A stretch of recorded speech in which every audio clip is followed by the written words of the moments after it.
Hey guys, welcome back to the channel. It's Craig Patch from DS Sports as always. We've just looked at the top two tiers in Scotland over the last couple of weeks and of course the Betfred Cup, but now we're looking at Leagues 1 and 2 over match days 2 and 3 out of 36, and we look and see where the goals are coming from, who's been pressing, who's not, and we'll just go through it. We'll briefly go through match day 2, we'll just give you the scores and then go through in detail match day 3 as we look to it, and then look ahead to match day 4 and see when all the clubs are back, especially in League 1. We had 2 of them away during the last 16 of the Betfred Cup, but we'll see what happens the next time when they come back into action. As always guys, please leave a like in the video, comment anything at all if you're new, and also subscribe to the channel as well. DS Sports Scotland, of course. We've changed that wee bit the name just so it's a bit more familiar, a bit more outgoing, and obviously geographically we know where we're coming from.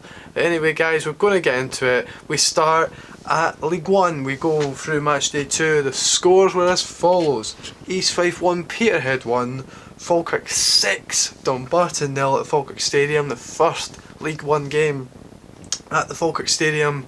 I mean, we've said it before, it's amazing to think they are here, but nonetheless they were there and they put 6 past Dumbarton at home. Forfar Athletic made it 2 wins from 2 as they beat Stranraer 1-0 at home. Dale Hilson penalty there. Airdrie beat Montrose 1-0 as they recovered from their opening defeat against Forfar. They go to Montrose and get the 1-0 win. And Raith Rovers 5, Clyde 2. So Clyde going down away at Starks Park. Anyway, we go into match day 3, and like I said, we only had 4 games in this one as Forfar and East Fife were playing in the Betfred Cup last 16. It started off at Airdrie. Well, it didn't start off at Airdrie, but we started from alphabetically at the top. All of these games at the 3 o'clock kickoffs. It was Airdrieonians 3, Clyde 1, and it was David Goodwillie who gave the visitors a 2-minute lead. They took the lead after 2 minutes before Curtis Roberts, Dale Carrick and Callum Gallagher all got goals for Airdrieonians, and they really got going in their season. Well, they got back-to-back wins after an opening day defeat, and they've now really made a mark in this league. They were touted beforehand as being one of the teams that would be up at the higher end of the table. They've now got their season going, 6 points out of 9 for them. And it was back-to-back home wins for Falkirk as Falkirk beat Montrose 2-1. Another one where the home team had to come from behind. Josh Skelly gave his side the lead. I think it was through a penalty, I might be wrong. Actually no, it wasn't, because it was actually an amazing through ball by Lewis Milne to set up that goal. I've seen videos on the internet. And then Connor Salmon getting amongst the goals again. I think that was 4-2 for him now. I think he scored 2 in the 6-0 win against Dumbarton. I think Declan McManus scored a hat-trick in that one. So nonetheless, I think it's 4 goals now for Connor Salmon. And Falkirk are really up and running as well. That's 7 points out of 9 for them. And it kind of all went off at the Balmuir Stadium.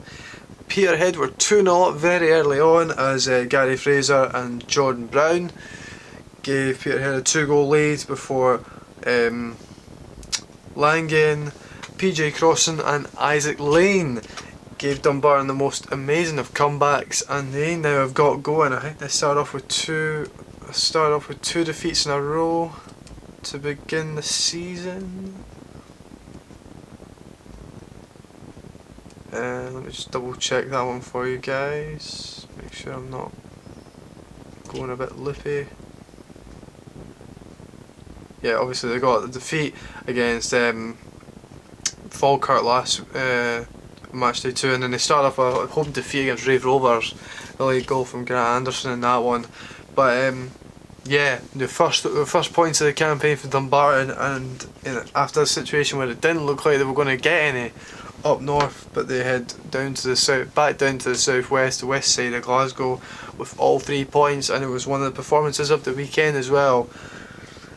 And then we went to even further into the southwest, and Stranraer 3, Raith Rovers 2, and Raith Rovers dropped points for the first time this season as goals from Miller and Brad Spencer weren't enough, as another McManus, David Dangana an important new signing for them, and Elliott as well. Gave them the goals as Stranraer got 3 points against Raith Rovers. So, just going to double check. It was Conor McManus, David Dungana and Cameron Elliott with the goals there after Michael Miller and Brad Spencer had put Raith Rovers 2-1 up, but the two very late goals there from Stranraer meant that they came back and took 3 points. So we move on to match day 4, and the fixtures coming up look like this. They're very interesting, I have to say. There's a few really good ones in there. Clyde against Falkirk, that's definitely one there. Falkirk heading to Broadwood as the championship, a relegated championship side, face off against the League 2 playoff winners in that one. Clyde have struggled of late to get going, and they need some points soon, and they face the hardest of tests against Falkirk. It would then be Dumbarton against Stranraer, two teams from the southwest. Obviously Dumbarton picking up their first points against Stranraer, who are in very good form. I mean, obviously they suffered a defeat at Station Park not too long ago, but then got a really good win against Raith Rovers last weekend. So good one for them, good one there potentially. East Fife against Airdrieonians. East Fife coming off that 3-0 defeat against Rangers in the Betfred Cup. Airdrieonians after a good win against Clyde. Looking for 3 wins in a row at Bayview.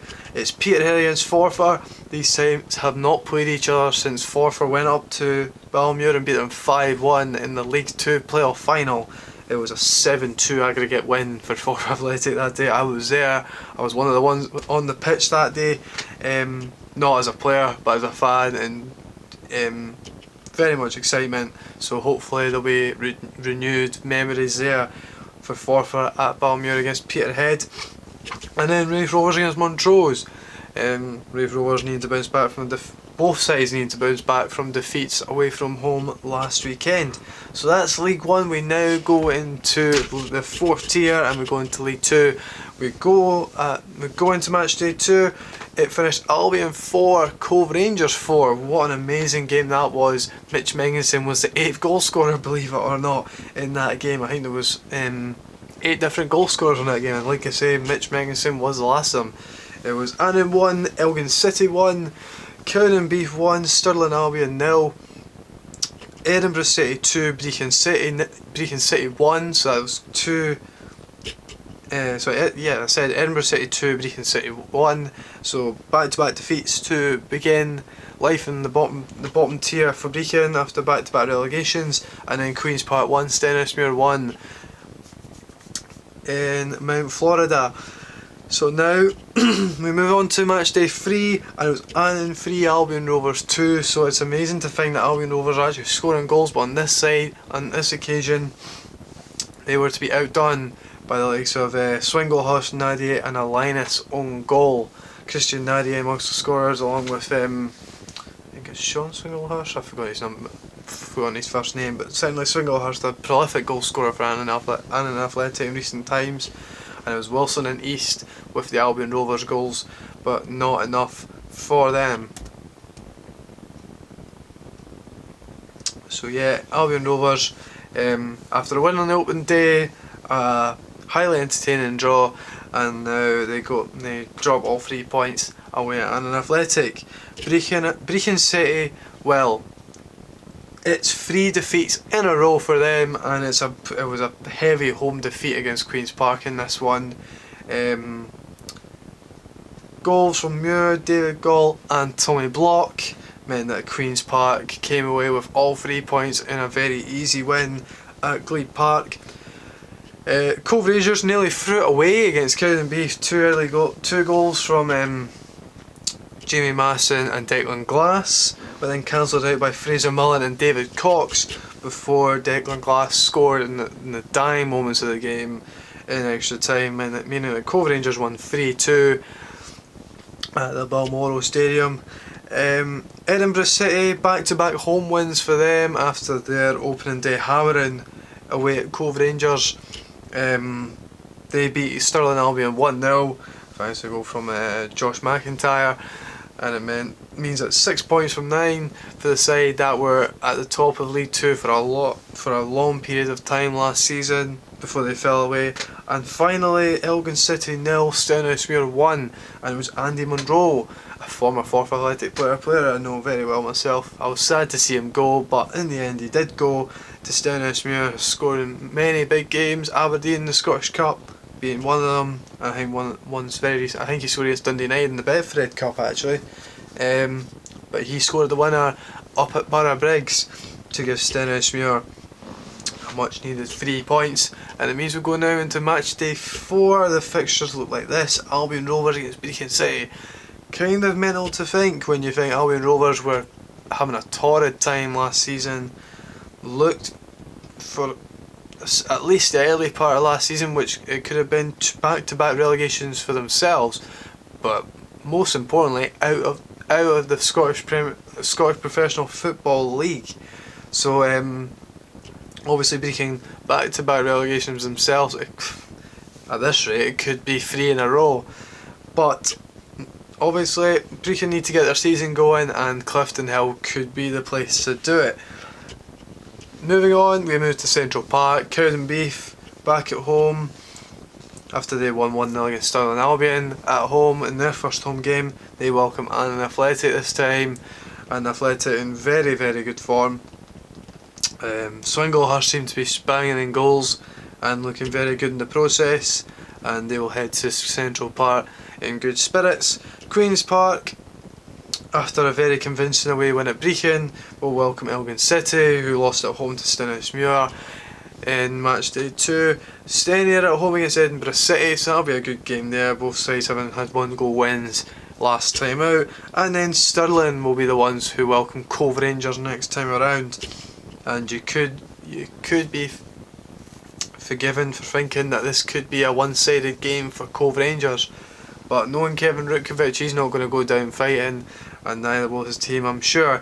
So the lower 2 leagues have been wrapped up over the last couple of weeks. I know it's been a bit late in getting in this video getting out, guys, but thanks for your patience. We'll hopefully be back very soon, especially after next week. I'm going to be taking a trip down to London this weekend, so I'm hoping to stack up some videos over the next couple of days, so you'll see these videos, of course, well, when you see them, but I've recorded them on a Tuesday night after the weekend's just passed. And yeah, so I think there's Challenge Cup games going on this week. I could be wrong. I'm going to double check that. Where I think that next a lot of sides have come in.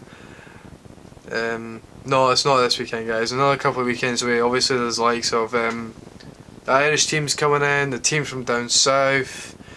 A lot of interesting games going on, likes of Steny against the New Saints, Formartine United against Glenavon of Northern Ireland, Connah's Quay Nomads against Cove Rangers. Imagine if Cove Rangers knocked out the team that beat Kilmarnock in Europe over 2 legs. That would be quite something. Ballymena United against Rangers under 21s, so that's going to be an interesting one. There'll be a lot of Rangers fans potentially going out there for the crack in that one. Airdrieonians against the Bohemians, Wrexham against Ayr United, interesting one. Obviously Wrexham down in Wales, playing in the National League, Vanarama National League. And then Waterford in Northern Ireland as well against the Hearts under 21s, so you could see Hearts fans potentially going out there as well. Nonetheless, guys, we might wrap this up at some point. These are not getting played until first weeks in September. But anyway, guys, that's enough from me. Lower leagues have been covered. Yeah, looking forward to another really good weekend in the lower leagues, as it usually is. Always something that excites me a lot. But anyway, guys, until next week, we'll come back with Match Day 4 review. Make sure to go out and support your local teams, especially if you're in Scotland. Love football, love the game, and it will love you back. Thanks very much, guys. We'll see you guys very soon for a new video, and definitely next week with Match Day 4. Thank you very much. We'll see you guys later.